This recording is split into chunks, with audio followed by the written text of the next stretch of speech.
Oh my goodness. Bear witness to the greatest podcast ever created. The Smelling Salt, starring Mr. Moonshine.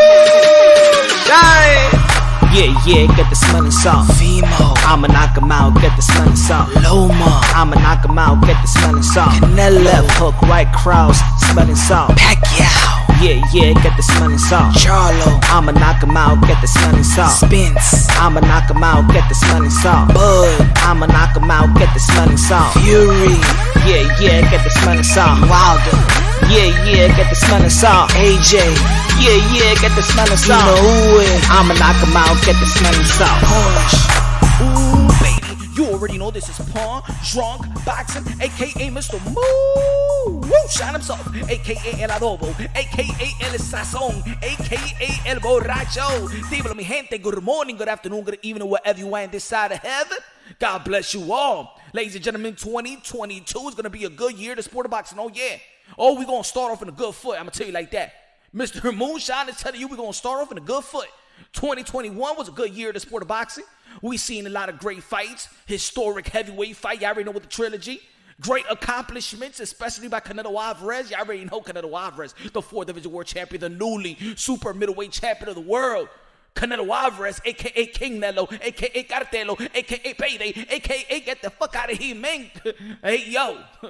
Canelo Alvarez leading the way, being a great ambassador, raising the bar in the sport of boxing, voiding the frustration of the boxing fans. Y'all already know how the boxing fans always, yo, man, fighters don't fight like they do back in the days, yo.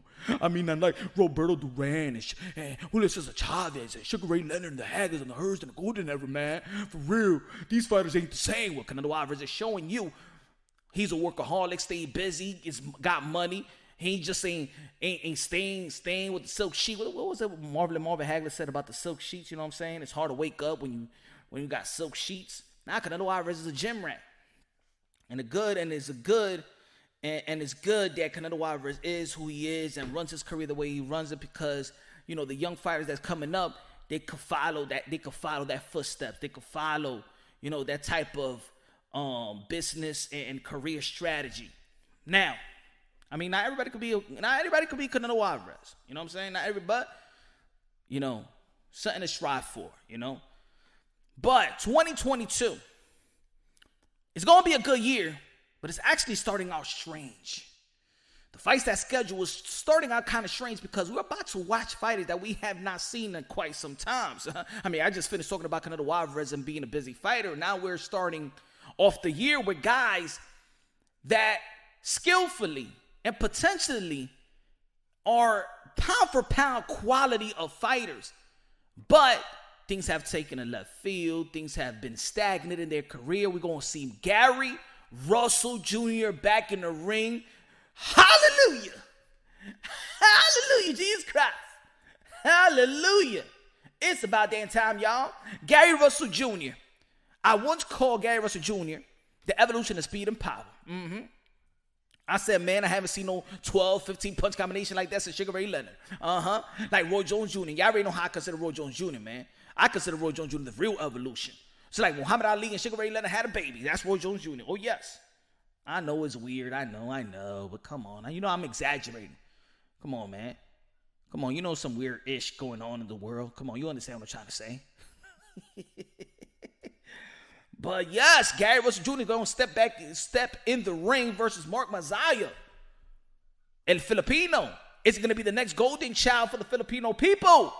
Y'all already know Manny Pacquiao retired after his Yordenis Ugas fight, in which he was supposed to be fighting Earl Spence last summer. Took his fight short notice. Manny Pacquiao hadn't been in the ring in almost 2 years since he beat Keith Thurman, in which I'm going to talk about Keith Thurman as well. That's going to be performing March 5th pay-per-view versus Mario Barrios. So we got Gary Russell Jr., Keith Thurman, damn it, leading the way. We haven't seen these guys in the ring. I mean, if you count how many times, I think that Canelo Alvarez has fought more times than Keith Thurman and Gary Russell Jr. put together in the span of what, 4 years, you could say. It's weird. Y'all already know Keith Thurman, former unified welterweight champion of the world, former top dog in the welterweight division. Injuries have taken a toll, and then that loss by Manny Pacquiao has taken a toll. It took a hit in his career, shoulder surgery, hand surgery, and hopefully Keith von Thurman regained the one-time aura that he once had. But he's going to be fighting Mario Barrios, and Mario Barrios, who just finished, well, not just finished, but his last fight was versus Gervonta Tank Davis, the phenom in the lightweight division. And it was kind of weird to see this matchup because y'all saw in some how Keith von Thurman and Leonard Ellaby was going back and forth via social media, and there was the name attached to Keith Thurman was Gervonta Tank Davis this past summer, and Keith Thurman was saying just not indirectly yo, come on, man, he's not even, Gervonta Tank Davis ain't even a big welterweight, he could fight a little welterweight like a Michael Garcia, but come on, man, y'all ain't serious, man, for me that damn contract or whatever, blah, blah, blah, right?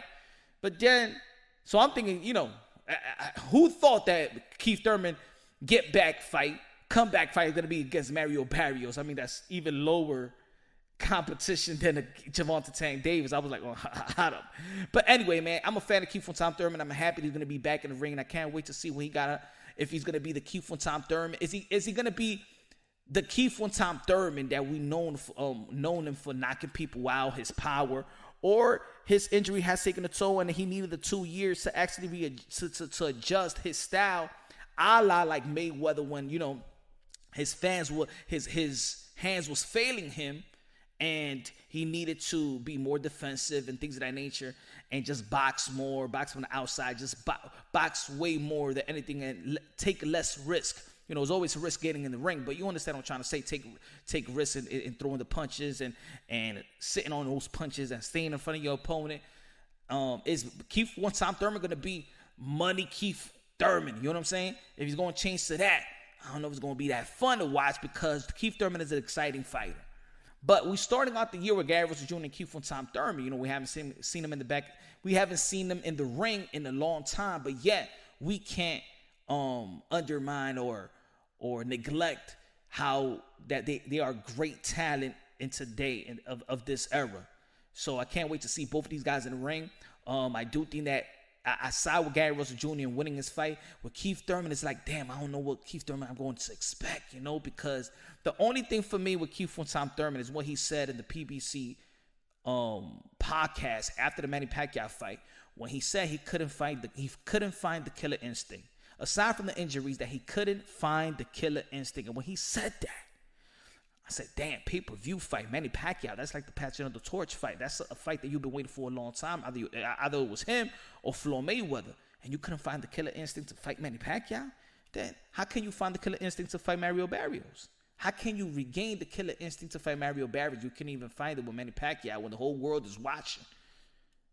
That's one of the few successful pay-per-view events there's been in the past, 2 years. You understand what I'm trying to say? So I don't know, man, but I of course I'm rooting for Keith von Thurman. I hope he makes a splash, because the welterweight division with Keith von Thurman being in the mix of the top dogs is always an interesting division. You know what I'm saying? I want to see Keith von Thurman versus Earl Spence. I want to see Keith von Thurman versus Bud Crawford. I want to see those type of fights with Keith von Thurman, because he has given us a memorable fight with Sean Porter, Danny Silva Garcia, Diego Chavez, Soto Carrasa. He got hurt in the first round, came right back. You understand? Keith von Thurman is going to be back. Yeah, and I'm a fan. I know a lot of people be like, I ain't going to pay for the damn pay-per-view. Shit, Punch, you going to pay for it? Matter of fact, I'll watch a live show. And, shout out to everybody. Shout out to all the subscribers, man. All the people that support your boy Punch Drunk Boxing YouTube channel. Subscribe, follow, share. Thank you for everybody that's supporting the movement, the Punch Drunk Boxing movement in every platform. And the website, punchdrunkboxing.net. Go read all about it. The Smelling Salt podcast. You can listen to it while you're working out, driving, or whatever, taking a dump, or whatever, man. Just listen to your boy. Chop it up. Cook it up. We're going to have a trilogy. We had a trilogy last year, right? Well, we're going to have another trilogy this year, y'all. I believe 2 future Hall of Famers. I believe two living legends. We got Juan Francisco Estrada versus Roman Gonzalez Chocolatito versus El Gallo in March. I can't wait to see that fight. Now, there's people out there that felt like Chocolatito won the last fight. I mean, look, it was a good fight. Both of these guys did great things in that ring. Try to neutralize each other, but of course it was hard. I'm okay with the draw. I think I did have it Chocolatito winning by one round, but it could have gone to draw too. I'm not mad about the scorecard. I'm not mad about the fight. Matter of fact, I'm actually that the fight went that way because we're gonna see it again. Because I thought that Chocolatito was gonna retire. You saw the post-fight interview, man. He almost had me tearing, and the translator did a horrible job in translating Gonzalez. But I thought it was gonna be the last fight for Chocolatito, and I'm happy that they gave it to. I hope it wasn't a draw, but they gave it to his Estrada. I'm sorry, I said it was a draw, but they give it to Estrada. But I'm glad that he is unhappy enough to come back so we're gifted this trilogy. So. That's going to be a good fight. And ladies and gentlemen, one of the most important fights as well in the sport of boxing, the rematch. Oh, yeah, we got a rematch. Undisputed, 154. Super welterweight bout with Jamel Charlo versus Brian Castaño from, y'all already know, Argentina. Jamel Charlo, America, Houston, Texas, the land of Booker T. Five-time WCW champion, King Booker. Yeah, I be watching wrestling too, man. I'm a wrestling head. But I went to see the fight, yo. I went to see that fight. If y'all ain't know, I went to San Antonio. Oh, man, the San Antonio food is good. It's good. Man, lick your finger good, man. Finger licking good, y'all. But damn, San Antonio does smell like around the River Walk, man. So like piss, man. Though I don't know, man. I thought New York City be smelling. I'm from New York, man. I thought New York City is the dirtiest city. Man, San Antonio, man. It was smelling like I thought it was damn some homeless dude behind me or something like that. Pause. Fuck. But anyway, that was a great fight. And I know there's a lot of people out there that was like, yo, man, Brian Castaño really won that fight, yo. And a lot of people was mad at me because I did have Jamel Charlo winning the fight on my scorecard. Yo, you what the fuck? You don't know how to score a bout punch. You don't know how to score a bout. Man, please. Please, man. That was an entertaining fight, man. They could have been fight. It was one of the candidates of fight of the year, man. It was back and forth, man. But people always forget. And this is what it is. Not forget, but this is what it is. I mean, let's keep it real. This is what it is. Y'all ain't expect nothing from Brian Castaño. See, that's the thing. See, people want to act like they smart in boxing, like, yo, Brian Castaño's gonna beat him. You don't know what you're talking about. Man, you ain't know what you was talking about when you saw the first fight. What the fuck are you talking about, man? It wasn't a bunch of YouTube boxing content creator doing a video of Brian Castaño. A lot of people said that. A lot of people already had Jamel Charlo being undisputed. They already had that in the bag, all right? See, in boxing, it's become something like you're giving moral victories to the guy that lost or draw, whatever, man. Y'all just giving moral victories away. The reason why y'all say, oh my God, Brian Castaño. Now, I'm saying that Brian Castaño was a bad fighter because I already knew. Y'all follow the channel. I gave all the props to Brian Castaño. I did live. I did a video right before the fight. Be like, hey, yo, if Jamel Charlo does not throw enough punches, because I think that's the only thing that actually makes his fight closer than what it should be. You know, I want him to, the punch count got to come up. You feel me? But then when he gets on that groove, and then we saw the championship rounds on their fight, you saw that when Jamel Charlo picks it up, then Brian Castaño, that tone, that pace, he couldn't handle that pace. Go back to the fight, see the championship rounds, and see the 10th round, and see the 11th round, to understand what I'm saying. But people are giving more victories when you don't expect nothing from somebody. Then oh my God, then you like, oh my God, he got exposed. Even if it's a close fight, oh, he got exposed. Oh, see, he wasn't this special. Nah. Your analysis wasn't special. That's what it was. A lot of people taking shortcuts in their analysis. That's what it is. You don't know him, so you expect everything from the favorite, right? You don't expect anything from Brian Castano. Just like a lot of people did not expect anything from George Kambosos when he defeated Teofimo Lopez in the Hoodoo Theater, October 17th. Yeah, I was there. Yeah, I was there. But y'all didn't expect nothing from George Kambosos, and just like I've been saying since last year, how dangerous Kambosos is. But nah, man, he gonna knock him out 3 rounds. You ain't even see him fight. Look what he did against Lee Selby and little Mickey Bay. You know what I'm saying? That's what y'all go by. Y'all not going by the journey of fighters. You feel me? Brian Castano had a good fight versus Patrick Teixeira. He beat him. He became champion fighting a live champion. He had a draw with Lara, a prestige technical boxer, right? But y'all still ain't giving props. Y'all ain't watching the fights. Let's be honest. Even the mass media trying to break down the fight. Y'all ain't expect anything from Brian Castano. So when Brian Castano gives you something to look at, then you give him the extra credit, right? But I'm glad we had the rematch because we need to know who will be the king in 154. And I made my prediction. Go check it. Go check the videos out. But I'll tell you right here, Jermell Charlo is going to be undisputed in 154. He's going to be the king. And he's on my pound for pound list number 6. Who got a problem? I know that people going to be like, come on, man. He ain't no damn pound for pound list. Why not? I believe that Jermell Charlo got one of the most underrated resumes in the sport of boxing. Oh, because you just don't want to respect the 154 pounder. You don't want to respect Jermell Charlo? Huh? I mean, there's people that still got Lomachenko on the list, and he lost to Salido and Lomachenko. He lost to Salido and Teofimo Lopez. Y'all still got Lomachenko. Huh? How about Stephen Ford? I got Stephen Ford on my pound for pound list. You got a problem with that one too? Huh? Anyway, that's going to be a good undisputed bout. But the most important, and I believe the biggest fight in the sport of boxing, I know y'all think I'm going to say the heavyweight division, the Tyson Fury and the Usyk. No. I'm sorry. I really do believe that the ladies is going to take over this year. I believe that the ladies will be leading the way of 2022. I believe so. And I believe there's going to be comeback of the year. I believe that a Keith Thurman or Deontay Wilder, if he comes back and get a great knockout, it's going to be comeback fight of the year. I do believe so because I believe in this talent. But Amanda Serrano, the 7th Division World Champion, the pound for pound knockout queen of boxing, versus Katie Taylor, the undisputed lightweight in the lightweight division. Katie Taylor, 2 prestige fighters, not just female fighters, 2 prestige fighters, 2 pound for pound fighters, best fight in the best. I can't wait to see that fight, y'all. That's the most important fight. That's the most important, biggest fight because it's gonna set the tone of how these ladies how people gonna pay respects to these ladies, how much they're gonna get paid.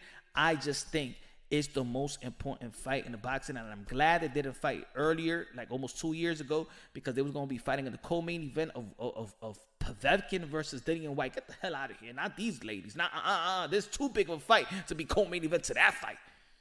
But now they're going to be fighting in Madison Square Garden. They're going to be compensated like I said they should be compensated. I said Amanda Serrano will be a 7-figure fighter. I said it. I told y'all. Y'all ain't want to believe.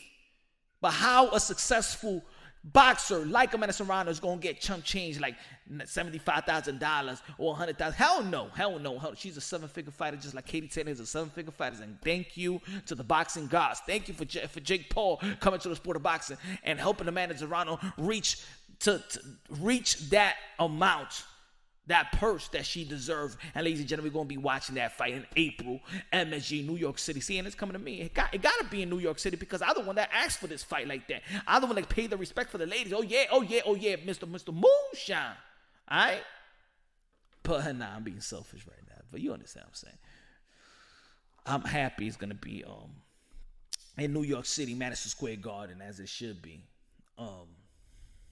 Who else, man? We got a lot of fights coming up. We got the rematch with Anthony Joshua, Alexander Usyk. That's going to be a good matchup. And I do believe that Anthony Joshua, I'm going to make a prediction right here, right now. And I'm not saying this because I like Alexander Usyk. He's number 2 on my pound for pound list. But I believe, man, the stars align itself, you know? And I believe records needs to be tied and broken by other, and I just feel the aura. I feel the aura of Ali. Not necessarily I believe that Anthony Joshua will fight like Ali, but I feel like Anthony Joshua will become a 3-time heavyweight world champion. And I think so. I just think it's gonna happen. I got Anthony Joshua beating Alexander Usyk. And even though we saw the last fight, we saw Alexander Usyk be a technician, be where he wanted to be, throw what he wanted to throw, land where he wanted to land, work the angles the way he wanted to work the angles. I do believe that Alexander Usyk is going to do that again, but I just think that Anthony Joshua, you know, I like the way he takes his loss, because he takes his loss and once you take your loss and you accept your loss the way that Anthony Joshua accepts the loss, you go back into the drawing board quicker. You identify your mistakes. You identify what you need to do right when you hit the gym. So then there is no wasting time. There is no wasting time. There is no mind fuckery going on. And I believe that the last time he did that, he went back into the gym. He did what he had to do, and then he beat Andy Ruiz on that rematch to become a 2-time heavyweight world champion. I believe he's going to be 3-time world champion. I throw in shades of Alexander Usyk. It's going to be a good fight. You know what I'm saying? It's going to be a good fight. And I respect anybody that's saying that Alexander Usyk is going to beat him again. You know, but I just... maybe this decision is more, it's with my heart and mind. And, you know, when dealing with boxing, you can't make decisions with your heart. But I'm a fan anyway, and I do believe that the boxing god is aligning stars. And I think that Anthony Joshua is going to become a 3-time heavyweight world champion. But boxing is good, y'all. Boxing 2020, of course, and we got a unification bout with Dennis Ugas versus Earl Spence. How bad people want to see it. I mean, how bad people are frustrated and mad that they're not going to see Earl Spence versus Bud Crawford. I've been saying for almost 3 years now. 3 years probably going on. It's not going to, a fight that's just not going to happen. It's not going to happen. I don't believe so. It's one of those fights I believe in boxing, and one of those fights in the eras that it's just a fight that never happened. You know, Morales, Marquez, Triple G, Andre Ward, Bo, Lennox Lewis. I just think this is one of those fights that's just in the era that just doesn't happen. But Dennis Ugas and Earl Spence fight is good. And I do believe that Dennis Ugas have all the skills and talent to upset, Earl Spence. You know, don't be surprised, y'all. Don't be surprised. I won't be surprised at all if Dennis Ugas beats Earl Spence. That could be the upset of the year. But there's another fight that's going on. It's Bud Crawford versus Bob Arum. His former promotional company. Y'all already know that Terrence Bud Crawford sued Bob Arum. Of course, the paper is out there. He sued and feel like he was owed money back. And look, man, that's just contracts. I don't know what's really. I don't know from the other side of Bob Arum. I hope that if there was wrongdoing, that Bob Arum will take accountability and gotta give whatever Terrence Bud Crawford is asking for. And if it's it was a reach by Terrence Bud Crawford, and he's just trying to stick Bob, then it could be a countersuit. I don't know, but I don't really know. I don't really know. I think it works out. I'm always for the benefit of the fighter at the end of the day, because the fighters out there risking their lives. So I'm always going to side with the fighters. I'm going to give the fighters the benefit of the doubt. So, but it's a story that I want to hear both sides, and I want to just see everything and take my time. I've done a couple of videos and stuff like that. I just don't like the race-based stuff. The race bait, and not the race bias, and that's the part I don't agree with. But it is what it is, man. A lot of people wouldn't agree. A lot of people see it.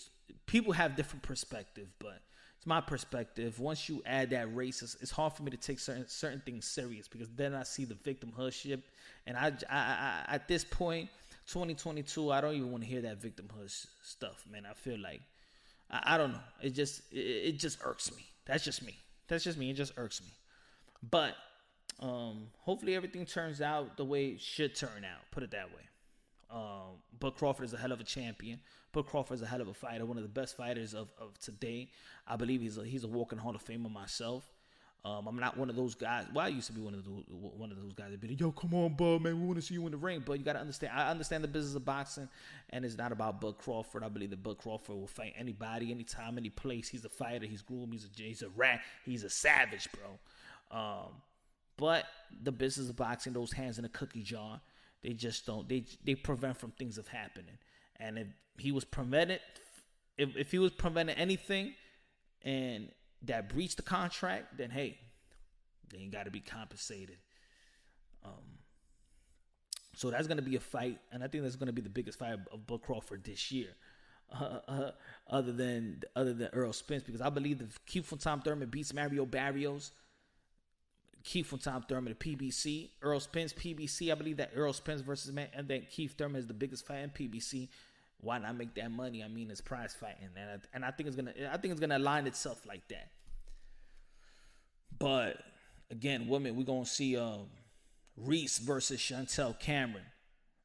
Shout out to Jessica Camara, because I believe that she actually did win the fight. So I don't want people to forget about Jessica Cameron. I think she did a hell of a job. We've seen the debut of Christina Cruz. Shout out to Christina Cruz, Hell's Kitchen, New York City. But yeah, Alicia Baumgartner, you know what I'm saying, knocking out Harper. So women boxing, shout out to Jessica McCaskill, who had a great victory. Women boxing is wonderful to watch, and I hope that everybody do support the females, because they're putting their house out there, man. No excuses. You don't hear no excuses from these ladies and alpha ladies. I'm gonna call them alpha ladies. Shout out to Nonita Donaire, Rachel Donaire. They,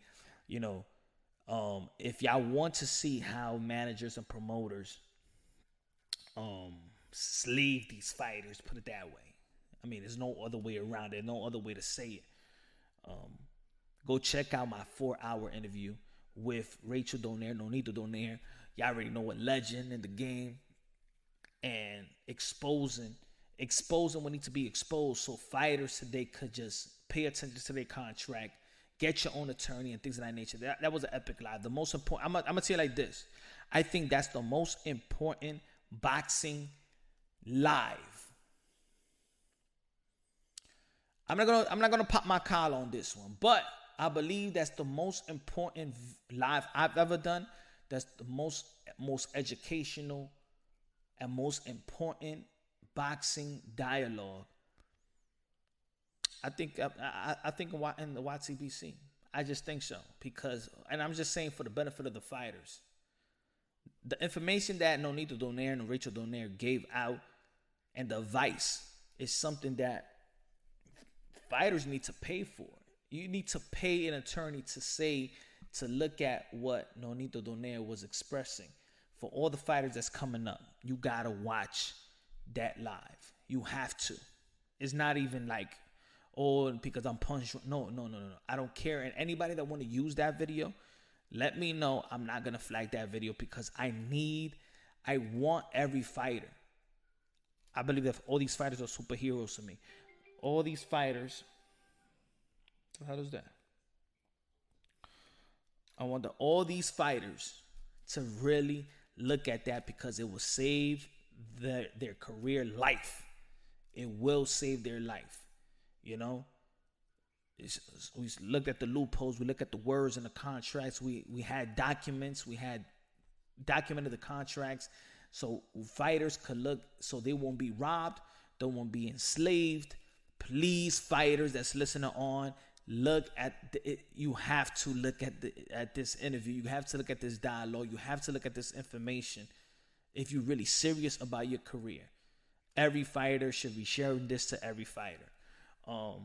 But again, thank you to Nonita Donaire and Rachel Donaire. It was a great educational and very eye-opener for the fans that don't know about the business of boxing, because the fans always think that it's fighters that don't want to do anything or don't want to fight or whatever, is ducking and dodging and things of that nature. Nah. They have no control of their career.